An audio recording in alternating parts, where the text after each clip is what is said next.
O mga lods, may napansin ako rito. Ito ay paradahan. Paradahan ng dito sa gate 2, Antipolo. Hello mga master, magre-reaction video tayo doon sa May napanood kasi akong video na sinasabi nilang parkingan doon sa gate 2. Ngayon, yung dalawang motor nakaklamp dito sa parkingan. Sinasabi nila na may violation, overstaying, sabi nung may-ari ng video. Pero ang pagkakaalam ko master, ganito, hindi talaga parkingan to.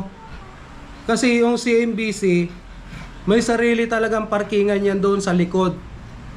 Ang daan yan, iikot ka doon sa may Kogyo loob, papasok ka doon, may talagang parkingan ang CMBC doon. Ngayon, tong sinasabi niyang parkingan na to, hindi naman talaga parkingan to eh. Kasi sa tabi ng kalsada to. Kumbaga, kung sinabi naman nilang parkingan to, sa gilid ng kalsada, hindi ko lang alam kung pinayagan ito ng LGU ng Antipolo. Kasi tabing kalsada to eh. Sa kalsada mismo to.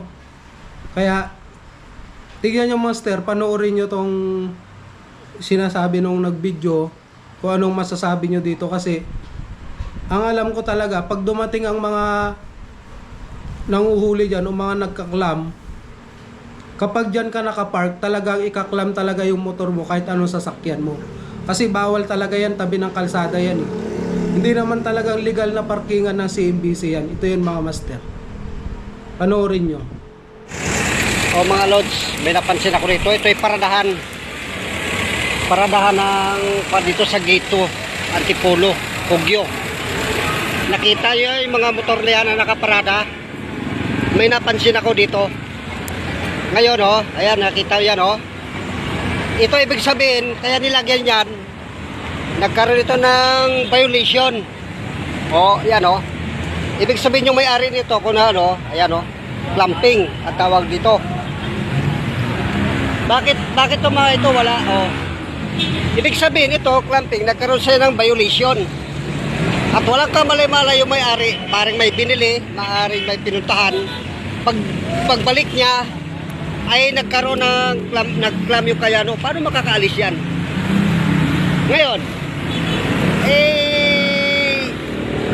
magugulat siya pagka inano na niya yung motor niya na may clam, hindi makakaalis.